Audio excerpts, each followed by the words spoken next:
আসসালামু আলাইকুম ওয়া রাহমাতুল্লাহি ওয়া বারাকাতুহু। জি, আমরা একটা স্কুলের ভিডিও করছিলাম। ওইটা অনেকটাই প্রভাব ফেলছে আমাদের গ্রামে বা বাইরে অনেকটাই প্রভাব ফেলছে। যে ম্যাডামেদের গাফিলতি বা স্কুলের দপ্তরি গাফিলতি।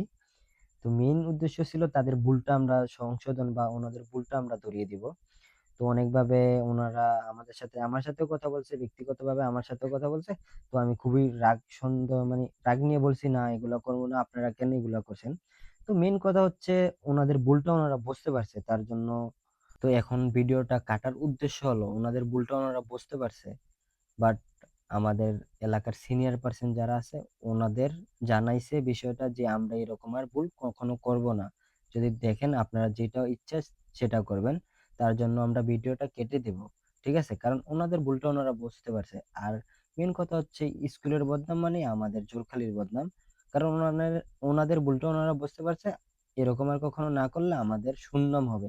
মানে ওনারা বলছে যে এই স্কুলে যেভাবে সুনাম হয় বা উপরে নিতে পারে ওইভাবে আজ থেকে কাজ করবে। তো আমরা এই কারণে ভিডিওটা কেটে দেব।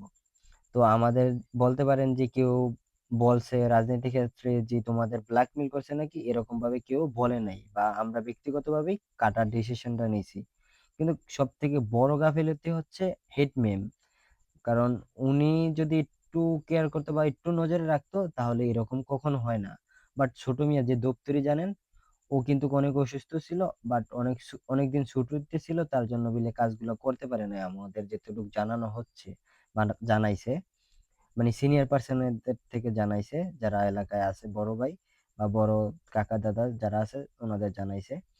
কিন্তু সব থেকে আমার ভিতর থেকে মনে হয় সব থেকে গাফিলতি হচ্ছে ম্যাডামের। কিন্তু আরেকটা কথা কি, আপনারা কেউ বাজে বলবেন না যে ভিডিও করছো কেন, কাটো কেন, কিন্তু এখন তো আমরা ওনাদের ভুলটা ধরিয়ে দিছি। এই কারণে আমরা ভিডিওটা কেটে দিছি, কারণ ওনাদের ভুলটা ওনারা বুঝতে পারছে, তার জন্য আমরা কাটবো। তো কেউ বাজে কিছু বলবেন না। কারণ আমার যেটুকু মনে হয়েছে ভিডিওর ভিত্তিতে ম্যাম আমাদের সাথে খুবই বাজে ব্যবহার করেছে, কারণ ওনার খুব বিগু আছে। এই কারণে এই স্কুলের এত দশা। তো